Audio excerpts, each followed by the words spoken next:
ਸਾਡੇ ਨਾਲ ਜੁੜੇ ਰਹਿਣ ਦੇ ਲਈ YouTube ਦਾ ਚੈਨਲ ਅੰਮ੍ਰਿਤ ਬਾਣੀ ਸੇਵਾ ਦਾ ਜਰੂਰ ਸਬਸਕ੍ਰਾਈਬ ਕਰੋ ਤੇ ਬੈਲ ਬਟਨ ਜਰੂਰ ਪ੍ਰੈਸ ਕਰੋ ਤਾਂ ਕਿ ਤੁਹਾਡੇ ਤੱਕ ਸਾਡੀ ਨਵੀਂ ਨੋਟੀਫਿਕੇਸ਼ਨ ਜਲਦੀ ਪਹੁੰਚ ਸਕੇ। शेख फरीद जी।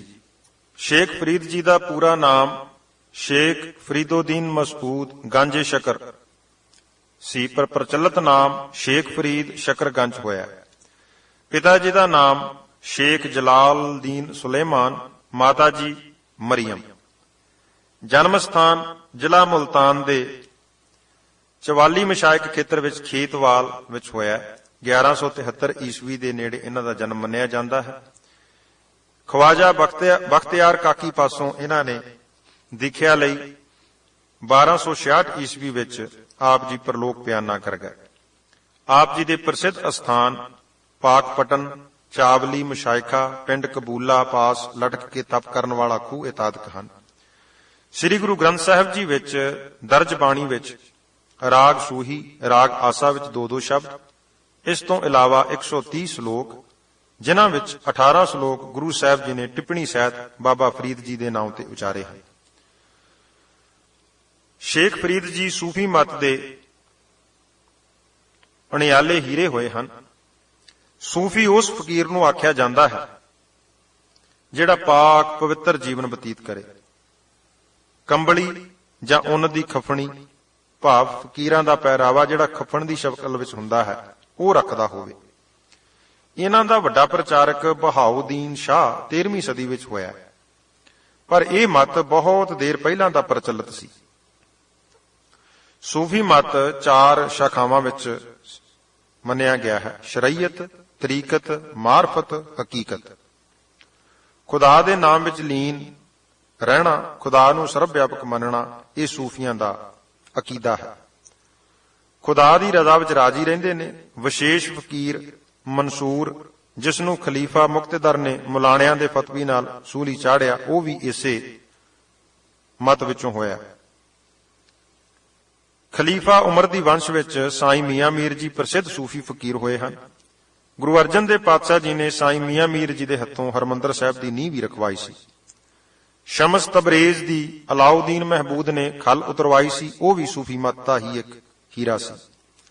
सरमद सूफी फकीर नूं औरंगजेब ने कतल करवाया। कलगीधर पातशाह जी दे काल विच भीखम शाह, जिस ने धन गुरु गोबिंद सिंह साहब पातशाह जी दे प्रकाश वेले लहिंदे नूं छड्ड के चढ़दे वल सजदा कीता सी अते आप पटना साहिब पुज के पवित्र प्रेम विच भिज के बालक गोबिंद राय जी नूं अल्लाह दा रूप जाण के निश्चा कीता, वह भी सूफी मत दा ही अनुयायी सी। पीर बुद्धू शाह जी ने 500 चेले अते 4 पुत्र भंगाणी दे युद्ध विच शहीद करवाए अते धन गुरु गोबिंद सिंह साहब पातशाह पासों अनेकां बख्शिशां प्राप्त कीतियां, वह भी सूफी फकीरां विचों एक सी। सूफी मत दे जो 4 मार्ग हन, उन्हां विच पहला है शरीयत, शरी इस्लामी धार्मिक मर्यादा। सूफी फकीर कट्टड़, फिरकू अते पक्षपाती नहीं हुंदा। ਉਹ ਸਹਿਣਸ਼ੀਲਤਾ, ਖੁੱਲ੍ਹਦਿਲੀ ਅਤੇ ਨੇਕੀ ਦਾ ਧਾਰਨੀ ਹੁੰਦਾ ਹੈ। ਉਹ ਸਬਰ ਸ਼ੁਕਰ ਵਿੱਚ ਰਹਿ ਕੇ ਸਾਦਗੀ ਵਾਲਾ ਜੀਵਨ ਬਤੀਤ ਕਰਦਾ ਹੈ। ਸੂਫੀ ਮਤ ਦਾ ਜਗਿਆਸੂ ਡੇਰੇ ਵਿੱਚ ਰਹਿ ਕੇ ਆਪਣੇ ਮੁਰਸ਼ਿਦ ਭਾਵ ਗੁਰੂ ਦੇ ਹੁਕਮ ਵਿੱਚ ਚੱਲਦਾ ਹੈ। ਮੁਰਸ਼ਿਦ ਦੀ ਸੇਵਾ ਕਰਦਾ ਹੈ। ਨਮਾਜ਼ ਪੜ੍ਹਨੀ, ਰੋਜ਼ੇ ਰੱਖਣੇ ਅਤੇ ਹੋਰ ਸ਼ੁਭ ਕਰਮ ਕਰਨੇ, ਇਹ ਸੂਫੀਆਂ ਦੀ ਨਿਤ ਦਾ ਕਰਮ ਹੈ। ਸੂਫੀ ਜਗਿਆਸੂ ਉਪਰੋਕਤ ਕਰਮ ਕਿਸੇ ਲਾਲਚ ਵਸ ਹੋ ਕੇ ਨਹੀਂ ਕਰਦੇ ਕਿ ਉਹਨਾਂ ਨੂੰ ਬਹਿਸ਼ਤ ਵਿੱਚ ਹੂਰਾਂ, ਦੁੱਧ ਤੇ ਸ਼ਹਿਦ ਦੀਆਂ ਨਦੀਆਂ ਨਸੀਬ ਹੋਣਗੀਆਂ, ਜਾਂ ਉਹ ਇਸ ਡਰ ਅੰਦਰ ਵੀ ਇਹ ਕੰਮ ਨਹੀਂ ਕਰਦੇ ਕਿ ਉਹਨਾਂ ਨੂੰ ਦੋਜ਼ਖ ਦੀ ਅੱਗ ਵਿੱਚ ਸੜਨਾ ਪਵੇਗਾ। ਉਹ ਇਹ ਸਾਰੇ ਸ਼ੁਭ ਕਰਮ ਆਪਣੇ ਮੁਰਸ਼ਿਦ ਦੀ ਖੁਸ਼ੀ ਹਾਸਲ ਕਰਨ ਵਾਸਤੇ ਅਤੇ ਪਰਮੇਸ਼ਰ ਅੱਲਾਹ ਪਾਕ ਦੀ ਪ੍ਰਾਪਤੀ ਵਾਸਤੇ ਕਰਦੇ ਹਨ। ਸੂਫੀ ਮਤ ਦਾ ਦੂਸਰਾ ਮਾਰਗ ਹੈ ਤਰੀਕਤ। ਸੂਫੀ ਸਾਲਕ ਡੇਰਿਆਂ ਵਿੱਚ ਰਹਿ ਕੇ ਆਪਣੇ ਗੁਰੂ ਦੇ ਹੁਕਮ ਅਨੁਸਾਰ ਮਨ ਨੂੰ ਮਾਰਨ ਵਾਸਤੇ ਯੁਹਦ ਭਾਵ ਤਪ ਸਾਧਦਾ ਹੈ। ਰੱਬ ਨੂੰ ਮਨ, ਬਚਨ, ਕਰਮ ਦੁਆਰਾ ਹਰ ਵੇਲੇ ਯਾਦ ਕਰਦਾ ਹੈ। ਸੂਫੀ ਮਤ ਦਾ ਤੀਜਾ ਮਾਰਗ ਮਾਰਫਤ ਹੈ, ਭਾਵ ਗੁੱਝੇ ਅੰਤਰੀਵ ਆਤਮਿਕ ਭੇਦ। ਪ੍ਰੇਮਾ ਭਗਤੀ ਦੇ ਮਾਰਗ ਤੇ ਚੱਲਣ ਵਾਲਾ ਸੂਫੀ ਦਰਵੇਸ਼ ਦੁਨੀਆ ਨੂੰ ਸਿਹਰ ਮੇਲਾ ਭਾਵ ਬਿਨਸਨਹਾਰ ਜਾਣ ਕੇ ਰਹਿਣ ਬਸੇਰਾ ਸਮਝਦਾ ਹੈ। ਜਗਤ ਦਾ ਮੋਹ ਤਿਆਗ ਕੇ ਪ੍ਰਭੂ ਪ੍ਰੇਮ ਵਿੱਚ ਲਵਲੀਨ ਹੁੰਦਾ ਹੋਇਆ ਵਧੇਰੇ ਅੰਤਰਮੁਖੀ ਹੁੰਦਾ ਹੈ। ਉਹ ਰੱਬੀ ਮਿਹਰ ਲਈ ਪਿਆਰ ਅਤੇ ਵੈਰਾਗ ਭਰੀਆਂ ਬੇਨਤੀਆਂ ਕਰਦਾ ਹੈ। ਰੱਬ ਨੂੰ ਮਿਲਣ ਵਾਸਤੇ ਇਹ ਤੀਬਰ ਤੜਪ ਹਰ ਵੇਲੇ ਉਸ ਦੇ ਮਨ ਅੰਦਰ ਲੱਗੀ ਰਹਿੰਦੀ ਹੈ। ਚੌਥਾ ਮਾਰਗ ਹਕੀਕਤ। ਸੂਫੀ ਫਕੀਰ ਅੰਦਰ ਰੱਬੀ ਮਿਹਰ ਨਾਲ ਪ੍ਰਕਾਸ਼ ਹੋ ਜਾਂਦਾ ਹੈ। ਇਸ ਅਵਸਥਾ ਸਮੇਂ ਉਸ ਦੀ ਆਤਮਾ ਅੱਲਾ ਨਾਲ ਇਕਮਿਕ ਹੋ ਜਾਂਦੀ ਹੈ। ਉਸ ਨੂੰ ਸੰਕਲਪ ਵਿਕਲਪ ਨਹੀਂ ਫੁਰਦੇ। ਉਸ ਨੂੰ ਆਪਣੇ ਅੰਦਰ ਅਤੇ ਬਾਹਰ ਸੰਸਾਰ ਵਿੱਚ ਹਰ ਥਾਂ ਅੱਲਾ ਨਜ਼ਰੀ ਪੈਣ ਲੱਗ ਪੈਂਦਾ ਹੈ। ਉਸ ਸਮੇਂ ਫਕੀਰ ਅਤ ਨਿਮਰਤਾ ਵਾਲਾ, ਆਪਾ ਨਿਸ਼ਾਵਰ ਕਰਨ ਵਾਲਾ, ਖੁਦਗਰਜੀ ਤੋਂ ਛੁਟਕਾਰਾ ਪ੍ਰਾਪਤ ਕਰ ਚੁੱਕਿਆ, ਬੇਲਾਗ ਤੇ ਬੇਪਰਵਾਹ ਅਵਸਥਾ ਵਿੱਚ ਹੁੰਦਾ ਹੈ। ਨਿਰਭੈ ਅਤੇ ਅਡੋਲ ਰਹਿੰਦਾ ਹੋਇਆ ਅਗੰਮੀ ਰਸ ਵਿੱਚ ਹਮੇਸ਼ਾ ਗੜੂੰਦ ਰਹਿੰਦਾ ਹੈ। ਹੁਣ ਆਪਾਂ ਭਗਤ ਫਰੀਦ ਜੀ ਦਾ ਜੀਵਨ ਸੰਖੇਪ ਰੂਪ ਵਿੱਚ ਵਾਚਣਾ ਕਰਦੇ ਹਾਂ। ਆਪਾ ਸਵਾਰੇ ਬਿਨਾ, ਨਾਮ ਰਸ ਮਾਣੇ ਬਿਨਾ ਅਤੇ ਆਤਮਾ ਦੇ ਪਤੀਜਣ ਬਿਨਾ ਨਾ ਹੀ ਲੋਕਾਂ ਦਾ ਕੋਈ ਸੁਧਾਰ ਕੀਤਾ ਜਾ ਸਕਦਾ ਹੈ ਤੇ ਨਾ ਹੀ ਅਧਿਆਤਮਿਕ ਖੇਤਰ ਵਿੱਚ ਕੋਈ ਧਰਮ ਸੇਵਾ ਕਰਨ ਦੇ ਯੋਗ ਹੋ ਸਕਦਾ ਹੈ। ਜਦੋਂ ਕੋਈ ਮੁਸਲਮਾਨ ਫਿਰਕੂਪੁਣੇ ਦੀ ਕੱਟੜਤਾ ਦੀ ਹੱਦ ਟੱਪ ਕੇ ਰੱਬੀ ਪ੍ਰੀਤ ਦੇ ਰੰਗ ਰਸ ਦੇ ਰਹੱਸਵਾਦੀ ਭੇਦ ਨੂੰ ਜਾਣ ਕੇ ਆਨੰਦ ਮਾਣਦਾ ਹੈ, ਉਹ ਸਾਦਾ ਜੀਵਨ ਬਤੀਤ ਕਰਦਾ ਹੋਇਆ ਨੇਕੀ, ਪਵਿੱਤਰਤਾ, ਸਬਰ, ਸ਼ੁਕਰ ਅਤੇ ਹਲੀਮੀ ਵਿੱਚ ਰਹਿੰਦਾ ਹੋਇਆ ਹੁਕਮੀ ਰਜ਼ਾ ਵਿੱਚ ਚੱਲਦਾ ਹੈ। ਉਸ ਦਾ ਮੁੱਖ ਪ੍ਰਯੋਜਨ ਅੱਲਾ ਦੀ ਬੰਦਗੀ ਕਰਦਿਆਂ ਕਰਦਿਆਂ ਅੱਲਾ ਨਾਲ ਅਭੇਦ ਹੋਣਾ ਹੋ ਜਾਂਦਾ ਹੈ। ਇਵੇਂ ਜਦੋਂ ਮੁਰਸ਼ਿਦ ਦੀ ਕਿਰਪਾ ਸਦਕਾ ਘਾਲ ਥਾਂ ਪੈ ਜਾਵੇ, ਉਹ ਸੂਫੀ ਫਕੀਰ ਉੱਚ ਕੋਟੀ ਦਾ ਮਹਾਤਮਾ ਭਾਵ ਦਰਵੇਸ਼ ਅਖਾਉਣਾ ਕਰਦਾ ਹੈ। ਅਜਿਹੇ ਸੂਫੀ ਫਕੀਰਾਂ ਵਿੱਚੋਂ ਬਾਬਾ ਫਰੀਦ ਜੀ ਪੁੱਜੇ ਹੋਏ ਮਹਾਂਪੁਰਖ ਸਨ, ਜਿਨ੍ਹਾਂ ਦਾ ਹਿਰਦਾ ਪ੍ਰਭੂ ਪ੍ਰੀਤ ਨਾਲ ਰੰਗਿਆ ਹੋਣ ਕਾਰਨ ਵਿਛੋੜੇ ਦੀ ਤੜਪ, ਵਿਛੋੜੇ ਦੀ ਬਿਰਹਾ ਦੇ ਗੀਤ ਗਾਉਂਦਾ ਸੀ। ਸ਼ੇਖ ਫਰੀਦ ਜੀ ਦਾ ਜਨਮ ਜ਼ਿਲ੍ਹਾ ਮੁਲਤਾਨ ਦੇ ਪਿੰਡ ਖੇਤਵਾਲ ਵਿੱਚ 1173 ਈਸਵੀ ਨੂੰ ਹੋਇਆ। ਆਪ ਜੀ ਦੇ ਮਾਤਾ ਮਰੀਮ ਬਹੁਤ ਹੀ ਨੇਕ ਅਤੇ ਧਾਰਮਿਕ ਵਿਚਾਰਾਂ ਵਾਲੀ ਉੱਚ ਆਤਮਾ ਸੀ। ਆਪ ਦੇ ਪਿਤਾ ਸ਼ੇਖ ਜਮਾਲ ਸੁਲੇਮਾਨ ਗਜ਼ਨੀ ਤੋਂ ਹਿੰਦ ਆ ਗਏ ਸਨ। ਪਹਿਲਾਂ ਕਸੂਰ ਵਿੱਚ ਪਾਕਪਟਨ ਜਾ ਕੇ ਰਹੇ। ਧਰੂ ਭਗਤ ਦੀ ਮਾਤਾ ਵਾਂਗ ਹੀ ਬਾਬਾ ਫਰੀਦ ਜੀ ਦੀ ਮਾਤਾ ਨੇ ਵੀ ਅੱਲਾ ਦੀ ਬੰਦਗੀ ਦੀ ਲਗਨ ਸ਼ੇਖ ਫਰੀਦ ਜੀ ਨੂੰ ਬਚਪਨ ਵਿੱਚ ਹੀ ਲਾ ਦਿੱਤੀ। ਆਪ ਨੇ ਛੋਟੀ ਉਮਰ ਵਿੱਚ ਹੀ ਸਾਰਾ ਕੁਰਾਨ ਮਜੀਦ ਜ਼ਬਾਨੀ ਯਾਦ ਕਰ ਲਿਆ ਅਤੇ ਮੁਸਲਮਾਨੀ ਮਤ ਦੀ ਹੋਰ ਵਾਕਫੀਅਤ ਵੀ ਪ੍ਰਾਪਤ ਕਰ ਲਈ। ਇਸ ਪ੍ਰਕਾਰ ਮੁਸਲਮਾਨੀ ਮਤ ਦੀ ਵਿਦਿਆ ਗ੍ਰਹਿਣ ਕਰਕੇ ਆਪ ਇੱਕ ਉੱਚ ਕੋਟੀ ਦੇ ਵਿਦਵਾਨ ਬਣ ਗਏ ਸਨ। ਸਿਆਣੀ ਮਾਤਾ ਨੇ ਬਚਪਨ ਵਿੱਚ ਨਮਾਜ਼ ਪੜ੍ਹਨ ਦੀ ਚੇਟਕ ਇਵੇਂ ਲਾਈ ਕਿ ਜਦੋਂ ਬਾਲਕ ਫਰੀਦ ਨਮਾਜ਼ ਪੜ੍ਹਨ ਲੱਗਦਾ ਤਾਂ ਉਸ ਦੀ ਮਾਤਾ ਚੁੱਪਚਾਪ ਮੁਸੱਲੇ ਦੇ ਹੇਠਾਂ, ਜਿਸ ਉੱਪਰ ਬੈਠ ਕੇ ਬਾਲਕ ਫਰੀਦ ਨਮਾਜ਼ ਪੜ੍ਹਿਆ ਕਰਦਾ ਸੀ, ਉਸ ਦੇ ਹੇਠਾਂ ਕਾਗਜ਼ ਦੀ ਪੁੜੀ ਬਣਾ ਕੇ ਸ਼ੱਕਰ ਰੱਖ ਦਿੰਦੀ। ਇਵੇਂ ਫਰੀਦ ਦੀ ਲਗਨ ਪੱਕੀ ਹੋ ਗਈ। ਜਦੋਂ ਨਮਾਜ਼ ਤੋਂ ਉਥਾਨ ਹੋਣਾ ਤੇ ਉਹ ਮੁਸੱਲੇ ਦੇ ਥੱਲੋਂ ਸ਼ੱਕਰ ਦੀ ਪੁੜੀ ਲੈ ਕੇ ਖਾਣੀ। ਇਸ ਤਰ੍ਹਾਂ ਬਾਬਾ ਫਰੀਦ ਜੀ ਦੀ ਲਗਨ ਪੱਕੀ ਹੁੰਦੀ ਗਈ ਕਿ ਨਮਾਜ਼ ਪੜ੍ਹਨ ਵਾਲਿਆਂ ਨੂੰ ਅੱਲਾ ਮਿੱਠਾ ਦਿੰਦਾ ਹੈ। ਜਦੋਂ 12 ਕੁ ਵਰ੍ਹਿਆਂ ਦੇ ਹੋਏ ਤਦ ਮਾਤਾ ਜੀ ਦੀ ਪ੍ਰੇਰਣਾ ਨਾਲ ਜੰਗਲ ਵਿੱਚ ਭਗਤੀ ਕਰਨ ਚਲੇ ਗਏ। ਪਾਕਪਟਨ ਦੇ ਚੁਗਿਰਦੇ ਘਣੇ ਜੰਗਲ ਸਨ, ਜਿਨ੍ਹਾਂ ਵਿੱਚ ਘੁੰਮ ਫਿਰ ਕੇ ਪੀਲੂ ਦੇ ਦਰਖਤਾਂ ਦੇ ਫਲ ਆਦਿ ਖਾ ਕੇ, ਪੱਤੇ ਆਦਿ ਖਾ ਕੇ ਗੁਜ਼ਾਰਾ ਕਰਨ ਲੱਗੇ। ਇਵੇਂ ਤਪ ਕਰਦਿਆਂ 12 ਸਾਲ ਦਾ ਸਮਾਂ ਬਤੀਤ ਹੋ ਗਿਆ ਦੱਸਿਆ ਜਾਂਦਾ ਹੈ। ਦਰਖਤਾਂ ਦੇ ਹੇਠਾਂ ਆਪ ਟੁੱਟ ਕੇ ਡਿੱਗੇ ਫਲ ਆਦਿ ਖਾ ਕੇ ਗੁਜ਼ਾਰਾ ਕਰਨਾ। ਇੱਕ ਦਿਨ ਬਾਬਾ ਫਰੀਦ ਜੀ ਅੱਲਾ ਦੀ ਇਬਾਦਤ ਵਿੱਚ ਬੈਠੇ ਹੋਏ ਸਨ। ਤਪੱਸਿਆ ਕਰਦਿਆਂ ਚਿੜੀਆਂ ਦੇ ਰੌਲੇ ਕਾਰਨ ਮਨ ਪ੍ਰਭੂ ਭਗਤੀ ਵਿੱਚ ਪੂਰੀ ਤਰ੍ਹਾਂ ਜੁੜ ਨਾ ਸਕਿਆ। ਭਗਤ ਜੀ ਨੇ ਥੋੜਾ ਗੁੱਸੇ ਵਿੱਚ ਆ ਕੇ ਆਖਿਆ ਕਿ ਚਿੜੀਓ ਮਰ ਜਾਓ, ਤਾਂ ਜੋ ਮੇਰੀ ਬੰਦਗੀ ਵਿੱਚ ਤੁਸੀਂ ਵਾਧਾ ਨਾ ਪਾ ਸਕੋ। ਤਪੱਸਿਆ ਕਾਰਨ ਪ੍ਰਾਪਤ ਹੋਈ ਤਾਕਤ ਦੇ ਨਾਲ ਚਿੜੀਆਂ ਤੁਰੰਤ ਮਰ ਗਈਆਂ। ਜਦੋਂ ਨੇਤਰ ਖੋਲੇ ਵੇਖਿਆ ਕਿ ਚਿੜੀਆਂ ਮਰੀਆਂ ਪਈਆਂ ਨੇ। ਮਨ ਵਿੱਚ ਉਦਾਸੀ ਆ ਗਈ। ਪਛਤਾਵੇ ਦੀ ਹਾਲਤ ਵਿੱਚ ਹੀ ਭਗਤ ਜੀ ਨੇ ਸੁਤੇ ਸਿੱਧ ਆਖ ਦਿੱਤਾ ਕਿ ਚਿੜੀਓ ਜਾਓ, ਜੀ ਪਾਓ। ਚਿੜੀਆਂ ਜਿਉਂਦੀਆਂ ਹੋ ਕੇ ਉੱਡ ਗਈਆਂ। ਇਸ ਘਟਨਾ ਦੇ ਨਾਲ ਬਾਬਾ ਫਰੀਦ ਜੀ ਦੇ ਮਨ ਨੂੰ ਖੁਸ਼ੀ ਹੋਈ ਕਿ ਉਹਨਾਂ ਦੀ ਤਪੱਸਿਆ ਨੂੰ ਫਲ ਲੱਗ ਗਿਆ ਹੈ। ਉਹਨਾਂ ਨੂੰ ਵਚਨ ਸਿੱਧੀ ਪ੍ਰਾਪਤ ਹੋ ਗਈ ਹੈ ਤੇ ਸੂਖਮ ਰੂਪ ਵਿੱਚ ਮਾਣ ਵੀ ਮਨ ਵਿੱਚ ਪੈਦਾ ਹੋ ਗਿਆ।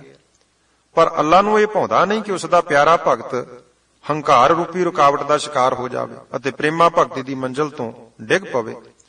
ਸੋ ਪ੍ਰਭੂ ਕਿਰਪਾ ਨਾਲ ਭਗਤ ਜੀ ਅਜੇ ਜੰਗਲ ਵਿੱਚੋਂ ਨਿਕਲ ਕੇ ਇੱਕ ਨਗਰ ਵਿੱਚ ਹੀ ਪੁੱਜੇ ਸਨ ਕਿ ਉਹਨਾਂ ਇੱਕ ਖੂਹ ਡਿੱਠਾ, ਜਿਸ ਵਿੱਚ ਇੱਕ ਮੁਟਿਆਰ ਪਾਣੀ ਦਾ ਡੋਲ ਭਰ ਭਰ ਕੇ ਕੱਢਦੀ ਤੇ ਧਰਤੀ ਤੇ ਡੋਲੀ ਜਾਂਦੀ। ਭਗਤ ਜੀ ਨੂੰ ਇਸ ਸਮੇਂ ਕਾਫੀ ਪਿਆਸ ਲੱਗੀ ਹੋਈ ਸੀ। ਖੂਹ ਪਾਸ ਪੁੱਜ ਕੇ ਉਹਨਾਂ ਉਸ ਮੁਟਿਆਰ ਨੂੰ ਆਖਿਆ ਕਿ ਬੀਬਾ ਮੈਨੂੰ ਪਾਣੀ ਪਿਲਾ, ਮੈਂ ਅੱਗੇ ਜਾਣਾ। ਉਸ ਨਵ ਵਿਆਹੁਤਾ ਪਤੀਵਰਤਾ ਮੁਟਿਆਰ ਨੇ ਆਖਿਆ ਕਿ ਬਾਬਾ ਠਹਿਰ ਜਾ, ਮੈਂ ਜ਼ਰੂਰੀ ਕੰਮ ਕਰਦੀ ਪਈ ਆ, ਘਰ ਨੂੰ ਲੱਗੀ ਅੱਗ ਬੁਝਾ ਰਹੀ ਆ। ਫਰੀਦ ਜੀ ਨੇ ਦੁਬਾਰਾ ਬੇਨਤੀ ਕੀਤੀ ਕਿ ਮੈਨੂੰ ਪਾਣੀ ਕਿਉਂ ਨਹੀਂ ਪਿਲਾਉਂਦੀ, ਧਰਤੀ ਤੇ ਐਵੇਂ ਪਾਣੀ ਡੋਲੀ ਜਾਣ ਦਾ ਕੀ ਫਾਇਦਾ।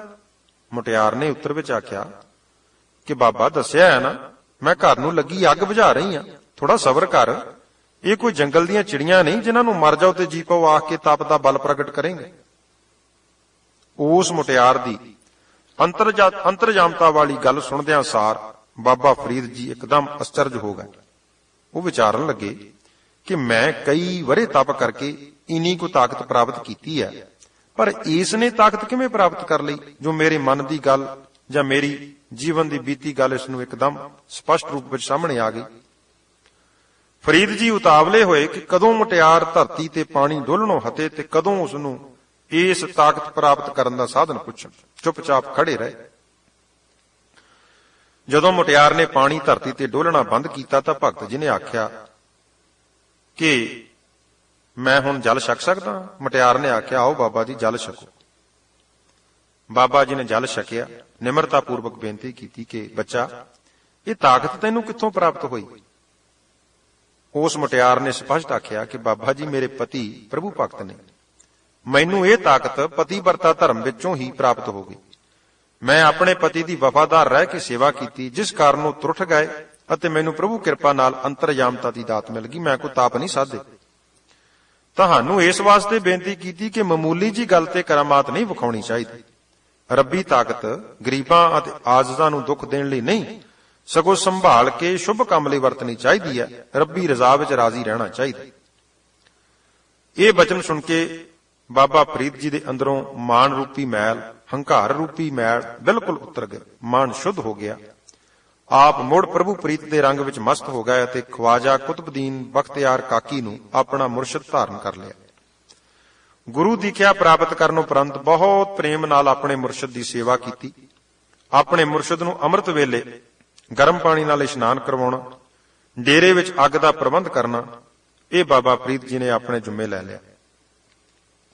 ਰੋਜ਼ਾਨਾ ਦੇ ਨਿਯਮ ਅਨੁਸਾਰ ਜਦੋਂ ਇੱਕ ਦਿਨ ਬਾਬਾ ਫਰੀਦ ਜੀ ਉੱਠੇ ਤਾਂ ਬਰਖਾ ਕਾਰਨ ਅੱਗ ਬੁਝ ਚੁੱਕੀ ਸੀ। ਆਲੇ ਦੁਆਲੇ ਦੂਰ ਤੱਕ ਨਜ਼ਰ ਮਾਰੀ ਤੇ ਇੱਕ ਦੀਵੇ ਦੀ ਲੋ ਵਿਖਾਈ ਦਿੱਤੀ। ਮੁਰਸ਼ਿਦ ਦੀ ਸੇਵਾ ਵਿੱਚ ਵਿਘਨ ਪੈਣਾ ਫਰੀਦ ਜੀ ਲਈ ਇੱਕ ਅਸਹਿ ਸਦਮੇ ਨਾਲੋਂ ਜ਼ਿਆਦਾ ਦੁਖਦਾਇਕ ਸੀ। ਉਧਰ ਵਰਖਾ ਵੀ ਮੋਹਲੇ ਧਾਰ ਹੋ ਰਹੀ ਸੀ। ਜਿਸ ਘਰ ਵਿੱਚ ਇਹ ਲੋ ਬਲਦੀ ਦਿਸ ਰਹੀ ਸੀ ਉਹ ਵੀ ਕਾਫੀ ਦੂਰ ਸੀ। ਮਨ ਅੰਦਰ ਵਾਪਰੀ ਦਸ਼ਾ ਨੂੰ ਫਰੀਦ ਜੀ ਨੇ ਆਪਣੇ ਸ਼ਲੋਕਾਂ ਵਿੱਚ ਵਰਣਨ ਕੀਤਾ ਹੈ ਕਿ ਫਰੀਦਾ ਗਲੀਆਂ ਚਿੱਕੜ ਦੂਰ ਘਰ, ਨਾਲ ਪਿਆਰੇ ਨੇਹੋਂ ਚਲਾਂ ਤਾਂ ਭਿੱਜੈ ਕੰਬਲੀ, ਰਹਾਂ ਤਾਂ ਟੁੱਟੈ ਨੇਹੋਂ, ਭਿੱਜੋਂ ਸਿਜੋਂ ਕੰਬਲੀ ਅੱਲਾ ਵਰਸੈ ਮੇਹੋਂ, ਜਾਏ ਮਿਲਾਂ ਤਿਨਾ ਸੱਜਣਾ ਟੁੱਟੋ ਨਾਹੀ ਨੇਹੋਂ। ਮਨ ਨੂੰ ਮੁਰਸ਼ਿਦ ਦੇ ਪਿਆਰ ਵਿੱਚ ਦ੍ਰਿੜ ਕਰਕੇ ਦੀਵੇ ਦੀ ਲੋ ਵੱਲ ਟੁਰ ਪਏ। ਜਦੋਂ ਉਸ ਘਰ ਦੇ ਮੂਹਰੇ ਪੁੱਜੇ ਤਾਂ ਇਹ ਘਰ ਵੇਸਵਾ ਦਾ ਨਿਕਲਿਆ। ਫਰੀਦ ਜੀ ਨੇ ਉਸ ਪਾਸੋਂ ਅੱਗ ਮੰਗੀ ਤਾਂ ਵੇਸਵਾ ਨੇ ਆਖਿਆ ਕਿ ਅੱਗ ਦਾ ਮੁੱਲ ਇੱਕ ਆਨਾ ਭਾਵ ਡੇਲਾ ਹੈ। ਮੁਰਸ਼ਿਦ ਦੇ ਪਿਆਰ ਦੀ ਖਾਤਰ ਬਾਬਾ ਫਰੀਦ ਜੀ ਨੇ ਆਪਣੀ ਅੱਖ ਦਾ ਡੇਲਾ ਕੱਢ ਕੇ ਵੇਸਵਾ ਨੂੰ ਸੌਂਪ ਦਿੱਤਾ ਅਤੇ ਅੱਖ ਉੱਪਰ ਪੱਟੀ ਬੰਨ੍ਹ ਲਈ। ਹਰ ਰੋਜ਼ ਵਾਂਗ ਡੇਰੇ ਪੁੱਜ ਕੇ ਪਾਣੀ ਗਰਮ ਕੀਤਾ, ਮੁਰਸ਼ਿਦ ਦਾ ਇਸ਼ਨਾਨ ਕਰਵਾਇਆ। ਜਦੋਂ ਮੁਰਸ਼ਿਦ ਨੇ ਪੁੱਛਿਆ ਕਿ ਫਰੀਦ ਅੱਖ ਕਿਉਂ ਬੰਨੀ ਹੈ ਤਾਂ ਫਰੀਦ ਜੀ ਨੇ ਆਖਿਆ, ਮੇਰੇ ਸਤਿਕਾਰਯੋਗ ਮੁਰਸ਼ਿਦ ਜੀ ਅੱਖ ਆਈ ਹੋਈ ਹੈ। ਜਦ ਕਾਮਲ ਮੁਰਸ਼ਿਦ ਨੇ ਆਖਿਆ ਕਿ ਹਾਂ ਠੀਕ ਹੈ, ਅੱਖ ਆਈ ਹੈ ਪਰ ਖੁਦਾ ਦੀ ਬਰਾਬਰੀ ਨਹੀਂ, ਕੁਝ ਛੋਟੀ ਹੈ। ਮੁਰਸ਼ਿਦ ਨੇ ਆਖਿਆ ਕਿ ਹਾਂ ਠੀਕ ਹੈ ਫਰੀਦ, ਤੂੰ ਆਖ ਰਿਹਾ ਹੈ ਨਾ ਅੱਖ ਆਈ ਹੋਈ ਹੈ। ਹਾਂ ਠੀਕ ਹੈ, ਅੱਖ ਆਈ ਤਾਂ ਹੈ ਪਰ ਖੁਦਾ ਦੀ ਬਰਾਬਰੀ ਨਹੀਂ, ਕੁਝ ਛੋਟੀ ਹੈ। ਜਦੋਂ ਪੱਟੀ ਖੋਲੀ ਤਾਂ ਕੀ ਵੇਖਿਆ, ਅੱਖ ਦਾ ਡੇਲਾ ਕੁਝ ਛੋਟਾ ਸੀ ਪਰ ਅੱਖ ਹੈ ਬਿਲਕੁਲ ਠੀਕ ਸੀ। ਫਰੀਦ ਜੀ ਦੀ ਘਾਲ ਪੂਰੀ ਹੋਈ। ਹੋਰ ਸੂਫੀ ਮਹਾਤਮਾ ਸ਼ੇਖ ਸ਼ਹਾਬੁਦੀਨ, ਬਹਾਵਦੀਨ, ਜ਼ਕਰੀਆ ਮੁਲਤਾਨੀ, ਮੁਹੰਮਦ ਦੇਸ਼ਾਪੁਰੀ ਆਦਿ ਦੀ ਸੰਗਤ ਵੀ ਆਪਨੇ ਕੀਤੀ। ਇਸ ਪਿੱਛੋਂ ਆਪਣੇ ਮੁਰਸ਼ਿਦ ਤੋਂ ਆਗਿਆ ਲੈ ਕੇ ਭਾਰਤ ਦੇ ਹੋਰ ਭਗਤੀ ਭਾਵ ਵਾਲੇ ਠਿਕਾਣਿਆਂ ਦੀ ਯਾਤਰਾ ਬਾਬਾ ਫਰੀਦ ਜੀ ਨੇ ਆਰੰਭ ਕਰ ਦਿੱਤੀ। ਦਿੱਲੀ, ਹਾਂਸੀ, ਰਾਜਪੂਤਾਨੇ ਅਤੇ ਮੁਲਤਾਨ ਆਦਿ ਸਥਾਨਾਂ ਤੇ ਬਹੁਤ ਜੋਹਦ ਭਾਵ ਭਗਤੀ ਕੀਤੀ। ਫਿਰ ਮਨ ਵਿੱਚ ਆਪਣੀ ਮਾਤਾ ਨੂੰ ਮਿਲਣ ਦੀ ਲਾਲਸਾ ਪੈਦਾ ਹੋਈ। ਜਿਸ ਸਤਿਕਾਰਯੋਗ ਪਿਆਰੀ ਮਾਤਾ ਦੀ ਪ੍ਰੇਰਣਾ ਅਤੇ ਅਸੀਸਾਂ ਦੇ ਸਦਕੇ ਬਾਬਾ ਫਰੀਦ ਜੀ ਰੱਬੀ ਪ੍ਰੀਤ ਵਿੱਚ ਰੰਗੇ ਜਾ ਚੁੱਕੇ ਸਨ, ਸੋ ਉਸ ਸਤਿਕਾਰਯੋਗ ਮਾਤਾ ਜੀ ਦੇ ਦਰਸ਼ਨਾਂ ਦੀ ਖਾਤਰ ਬਾਬਾ ਜੀ ਆਪਣੇ ਨਗਰ ਵੱਲ ਟੁਰ ਪਏ। ਜਦੋਂ ਘਰ ਪੁੱਜੇ ਤਾਂ ਉਹਨਾਂ ਦਾ ਮਨ ਇਹ ਖਬਰ ਸੁਣ ਕੇ ਬਹੁਤ ਦੁਖੀ ਹੋਇਆ ਕਿ ਉਹਨਾਂ ਦੇ ਮਾਤਾ ਜੀ ਸਵਰਗਵਾਸ ਹੋ ਗਏ ਹਨ। ਘਰ ਵਿੱਚ ਮਨ ਨਾ ਲੱਗਾ ਤੇ ਮੁੜ ਘਰ ਛੱਡ ਕੇ ਤੁਰ ਪਏ। ਆਪਣੇ ਅੱਲਾ ਨੂੰ ਮਿਲਣ ਦੀ ਤੜਫ ਬਹੁਤ ਤੀਬਰ ਹੋਈ। ਦੂਰ ਜੰਗਲ ਵਿੱਚ ਇੱਕ ਸੁੱਕਾ ਖੂਹ ਵੇਖਿਆ। ਮਨ ਵਿੱਚ ਬੈਰਾਗ ਨੇ ਠਾਠਾਂ ਮਾਰੀਆਂ, ਦਿਲ ਕਾਹਲਾ ਪਵੇ ਕਿ ਉਹ ਸੁਲੱਖਣੀ ਘੜੀ ਕਦੋਂ ਆਵੇ ਜਦੋਂ ਅੱਲਾ ਦੇ ਪ੍ਰਤੱਖ ਦਰਸ਼ਨਾਂ ਦੀ ਦਾਤ ਝੋਲੀ ਪਵੇ। ਮਨ ਵਿੱਚ ਸੰਕਲਪ ਫੁਰਿਆ ਕਿ ਲੱਤਾਂ ਨੂੰ ਸੰਗਲ ਬੰਨ ਲਵਾਂ ਤੇ ਖੂਹ ਵਿੱਚ ਪੁੱਠਾ ਲਟਕ ਕੇ ਤਪ ਕਰਾਂ, ਸ਼ਾਇਦ ਅੱਲਾ ਤਰਸ ਖਾ ਕੇ ਇਸੇ ਤਰ੍ਹਾਂ ਮਿਲ ਪਵੇ। ਸੋ ਪੈਰਾਂ ਨੂੰ ਸੰਗਲ ਬੰਨੇ, ਕਿਸੇ ਦਰਖਤ ਨਾਲ ਆਪਣੇ ਆਪ ਨੂੰ ਬੰਨ ਲਿਆ ਅਤੇ ਖੂਹ ਵਿੱਚ ਪੁੱਠਾ ਲਟਕ ਕੇ ਇਬਾਦਤ ਕਰਨ ਲੱਗੇ। ਮਨ ਅੰਦਰ ਪਿਆਰ ਵਲਵਲੇ ਉੱਠਦੇ। ਬਾਬਾ ਫਰੀਦ ਜੀ ਅੱਲਾ ਦੇ ਪਿਆਰ ਵਿੱਚ ਅਤ ਵਿਆਕੁਲ ਅਵਸਥਾ ਵਿੱਚ ਸਮਾਂ ਬਤੀਤ ਕਰ ਰਹੇ ਸਨ। ਫਰੀਦ ਜੀ ਦੇ ਹਿਰਦੇ ਅੰਦਰ ਉਪਜੀ ਪ੍ਰਭੂ ਪ੍ਰੀਤ ਦੀ ਤੜਪ ਨੂੰ ਉਹਨਾਂ ਦੇ ਸ਼ਲੋਕਾਂ ਤੋਂ ਸਪਸ਼ਟ ਰੂਪ ਵਿੱਚ ਜਾਣਿਆ ਜਾ ਸਕਦਾ ਹੈ। ਫਰੀਦਾ ਚਿੰਤ ਖਟੋਲਾ ਬਾਣ ਦੁਖ, ਬਿਰਹੋਂ ਬਿਸ਼ਾਵਣ ਲੇਫ, ਇਹੋ ਹਮਾਰਾ ਜੀਵਣਾ, ਤੂੰ ਸਾਹਿਬ ਸੱਚੇ ਵੇਖ। ਕਹਿੰਦੇ ਨੇ ਕਿ ਫਰੀਦ ਜੀ ਦੇ ਸਰੀਰ ਨੂੰ ਕਾਵਾਂ ਨੇ ਚਿਰੂੰਡਣਾ ਆਰੰਭ ਕਰ ਦਿੱਤਾ। ਬਾਬਾ ਫਰੀਦ ਜੀ ਨੇ ਕਾਂ ਨੂੰ ਸੰਬੋਧਨ ਕਰਕੇ ਬਚਨ ਕੀਤਾ, ਆਪਣੇ ਪਿਆਰੇ ਅੱਲਾ ਨੂੰ ਮਿਲਣ ਦੀ ਸੱਧਰ ਪ੍ਰਗਟੀ। ਫਰੀਦਾ ਤਨ ਸੁੱਕਾ ਪਿੰਜਰ ਥੀਆ, ਤਲੀਆਂ ਖੁੰਡਹਿ ਕਾਂਗ, ਅਜੈ ਸੋ ਰੱਬ ਨਾ ਬਹੁੜਿਓ, ਦੇਖ ਬੰਦੇ ਕੇ ਭਾਗ। ਕਾਗਾ ਕਰੰਗ ਢੰਡੋਲਿਆ, ਸਗਲਾ ਖਾਇਆ ਮਾਸ, ਏ ਦੋਇ ਨੈਣਾ ਮਤ ਛੂਹੋ, ਫਿਰ ਦੇਖਣ ਕੀ ਆਸ। ਕਾਗਾ ਚੂੰਡ ਨਾ ਪਿੰਜਰਾ, ਬਸੈ ਤਾਂ ਉੱਡਰ ਜਾਹੇ, ਜਿਤ ਪਿੰਜਰੈ ਮੇਰਾ ਸ਼ੌਹ ਵਸੈ, ਮਾਸ ਨ ਤਿੱਦੂ ਖਾਹੇ। ਰੱਬੀ ਵਿਛੋੜੇ ਵਿੱਚ ਫਰੀਦ ਜੀ ਦੀ ਵੇਦਨਾ ਤਿੱਖੀ ਹੁੰਦੀ ਗਈ। ਇਹਨਾਂ ਸ਼ਲੋਕਾਂ ਦੀ ਆਵਾਜ਼ ਨੂੰ ਇੱਕ ਭੋਲੇ ਆਜੜੀ ਨੇ ਸੁਣਿਆ। ਉਹ ਖੂਹ ਤੇ ਪੁੱਜਾ। ਜਦੋਂ ਵੇਖਿਆ ਕਿ ਇੱਕ ਬਜ਼ੁਰਗ ਪੁੱਠਾ ਲਟਕ ਰਿਹਾ ਹੈ, ਪੁੱਛਿਆ, ਦਰਵੇਸ਼ ਜੀ, ਆਪ ਜੀ ਖੂਹ ਵਿੱਚ ਪੁੱਠੇ ਕਿਉਂ ਲਟਕ ਰਹੇ ਹੋ? ਬਾਬਾ ਫਰੀਦ ਜੀ ਨੇ ਉੱਤਰ ਦਿੱਤਾ ਕਿ ਮੈਂ ਬੰਦਗੀ ਕਰ ਰਿਹਾ, ਖੁਦਾ ਨੂੰ ਯਾਦ ਕਰਦਾ ਪਿਆ। ਜਦੋਂ ਅੱਲਾਹ ਪਾਕ ਮਿਹਰਬਾਨ ਹੋਏ ਤਾਂ ਦਰਸ਼ਨ ਦੇਣਗੇ। ਆਜੜੀ ਪਹਿਲਾਂ ਵੀ ਫਕੀਰਾਂ ਦੀ ਸੰਗਤ ਕਰ ਚੁੱਕਾ ਸੀ। ਉਸ ਨੇ ਝਟਪਟ ਇੱਕ ਰੱਸਾ ਵਟਿਆ। ਰੱਬ ਦੇ ਭਰੋਸੇ ਤੇ ਫਰੀਦ ਜੀ ਵਾਂਗੂ ਆਪਣੇ ਪੈਰ ਬੰਨੇ, ਦਰਖਤ ਨੂੰ ਰੱਸਾ ਪਾਇਆ ਤੇ ਖੂਹ ਵਿੱਚ ਲਟਕ ਗਿਆ। ਪ੍ਰਭੂ ਭਗਤ ਵਸ਼ਲ ਹਨ। ਭੋਲੇ ਆਜੜੀ ਨੂੰ ਪਹਿਲਾਂ ਦਰਸ਼ਨ ਦਿੱਤੇ, ਪਿੱਛੋਂ ਬਾਬਾ ਫਰੀਦ ਜੀ ਨੂੰ ਪ੍ਰਤੱਖ ਦਰਸ਼ਨ ਬਖਸ਼ੇ। ਦੋਨਾਂ ਦੇ ਤਪਦੇ ਹਿਰਦੇ ਠੰਡੇ ਹੋ ਗਏ। ਚਿਰੀ ਵਿਸ਼ੁੰਨਾ ਪ੍ਰੀਤਮ ਮਿਹਰਾਂ ਦੇ ਘਰ ਆਇਆ। ਨੈਣਾ ਨਾਲ ਪਿਆਰੇ ਅੱਲਾਹ ਜੀ ਦੇ ਦਰਸ਼ਨ ਕਰਕੇ ਨਿਹਾਲ ਹੋਏ। ਪ੍ਰਭੂ ਜੀ ਦੇ ਦਰਸ਼ਨਾਂ ਪਿੱਛੋਂ ਫਰੀਦ ਜੀ ਅੰਦਰ ਭਗਤੀ ਦਾ ਰੰਗ ਵਧਿਆ। ਅੱਠੇ ਪਹਿਰ ਸੁਰਤ ਜੁੜੀ ਰਹਿਣ ਲੱਗੀ। ਖੂਹ ਵਿੱਚੋਂ ਨਿਕਲੇ। ਇਹ ਖੂਹ ਪਾਕਪਟਨ ਦੇ ਕੋਲ ਜ਼ਿਲ੍ਹਾ ਮਿੰਟ ਕੁਮਰੀ ਵਿੱਚ ਦੱਸਿਆ ਜਾਂਦਾ ਹੈ। ਆਨੰਦ ਮਗਨ ਹੋਏ। ਆਪਣੇ ਅੱਲਾਹ ਦੇ ਵਸਲ ਨਾਲ ਪ੍ਰਾਪਤ ਹੋਈ ਆਤਮਿਕ ਖੁਸ਼ੀ, ਆਤਮਿਕ ਖੇੜੇ ਅਤੇ ਪ੍ਰਭੂ ਜੀ ਦੇ ਮਿਲਾਪ ਦੇ ਰਸ ਨੂੰ ਬਿਆਨ ਕਰਨੋਂ ਭਗਤ ਜੀ ਨਾ ਰਹਿ ਸਕੇ ਅਤੇ ਫਰਮਾਨ ਕੀਤਾ ਕਿ ਫਰੀਦਾ ਸ਼ੱਕਰ, ਖੰਡ, ਨਿਵਾਤ, ਗੁੜ, ਮਾਖਿਓ, ਮਾਂਝਾਂ, ਦੁੱਧ, ਸਭੇ ਵਸਤੂ ਮਿੱਠੀਆਂ, ਰੱਬ ਨਾ ਪੁੱਜਣ ਤੁਧ। ਰੱਬੀ ਪ੍ਰੀਤ ਦੇ ਭਿਖਾਰੀ ਸ਼ੇਖ ਫਰੀਦ ਜੀ ਰੱਬੀ ਪ੍ਰੇਮ ਰੂਪੀ ਕਥੂਰੀ ਦੀ ਸੁਗੰਧੀ ਨਾਲ ਨਸ਼ਿਆ ਗਏ। ਫਰੀਦ ਜੀ ਦੇ ਜੋਹਦ, ਸੂਫੀ ਰੰਗਣ ਅਤੇ ਵਡਿਆਈ ਨੂੰ ਵੇਖ ਕੇ ਇੱਕ ਮੁਤਸਬੀ ਕਾਜੀ ਸ਼ਹਾਬੁਦੀਨ ਈਰਖਾ ਕਰਕੇ ਲੋਕਾਂ ਅਤੇ ਇਲਾਕੇ ਦੇ ਜਗੀਰਦਾਰਾਂ ਨੂੰ ਆਖਣ ਲੱਗਾ ਕਿ ਫਰੀਦ ਸ਼ਰਅ ਦੇ ਵਿਰੁੱਧ ਹੈ, ਇਸ ਨੂੰ ਇੱਥੋਂ ਕੱਢ ਦੇਣਾ ਚਾਹੀਦਾ ਹੈ। ਇਸ ਗੱਲ ਦਾ ਪਤਾ ਜਦੋਂ ਮੁਲਤਾਨ ਦੇ ਹਾਕਮ ਨੂੰ ਲੱਗਾ ਤਾਂ ਕਾਜੀ ਸ਼ਹਾਬੁਦੀਨ ਨੂੰ ਸੱਦ ਕੇ ਉਸਨੇ ਚੰਗੀ ਝਾੜ ਪਾਈ। ਪਰ ਕਾਜ਼ੀ ਅੰਦਰ ਲੱਗੀ ਈਰਖਾ ਦੀ ਅੱਗ ਮੱਠੀ ਨਾ ਪੈਣ ਦਿੱਤੀ। ਉਸ ਨੇ ਇੱਕ ਬਦਮਾਸ਼ ਪਾਸੋਂ ਵੀ ਫਰੀਦ ਜੀ ਨੂੰ ਮਰਵਾਉਣਾ ਚਾਹਿਆ, ਪਰ ਉਸ ਦਾ ਇਹ ਭੈੜਾ ਮਨਸੂਬਾ ਵੀ ਕਾਮਯਾਬ ਨਾ ਹੋ ਸਕਿਆ। ਖਜ਼ੀਨਾ ਰੂਹਾਨੀਅਤ ਵਿੱਚ ਲਿਖਿਆ ਹੈ ਕਿ ਇੱਕ ਵਾਰ ਚੋਰ ਬਾਬਾ ਫਰੀਦ ਜੀ ਦੇ ਡੇਰੇ ਆ ਵੜਿਆ। ਦੇਵਨੇਤ ਉਸ ਦੀ ਨਜ਼ਰ ਜਾਂਦੀ ਰਹੀ, ਅੰਨ੍ਹਿਆਂ ਵਾਂਗੂ ਚਾਰ ਚੁਫੇਰੇ ਟਟੋਲਣ ਲੱਗਾ। ਤੜਕਸਾਰ ਫਰੀਦ ਜੀ ਦਾ ਇੱਕ ਮੁਰੀਦ ਉੱਠਿਆ। ਜਦੋਂ ਮੁਰੀਦ ਨੇ ਉਸ ਅੰਨ੍ਹੇ ਹੋਏ ਬੰਦੇ ਨੂੰ ਪੁੱਛਿਆ ਕਿ ਤੂੰ ਇੱਥੇ ਕੀ ਕਰਦਾ ਹੈ, ਤਾਂ ਚੋਰ ਨੇ ਆਖਿਆ ਕਿ ਮੈਂ ਚੋਰ ਹਾਂ, ਆਇਆ ਚੋਰੀ ਕਰਨ ਸਾਂ, ਪਰ ਜਦੋਂ ਮੈਂ ਡੇਰੇ ਵੜਿਆ ਮੇਰੀਆਂ ਅੱਖਾਂ ਦੀ ਲੋਅ ਜਾਂਦੀ ਰਹੀ। ਮੁਰੀਦ ਚੋਰ ਨੂੰ ਫੜ ਕੇ ਬਾਬਾ ਜੀ ਪਾਸ ਲੈ ਆਇਆ।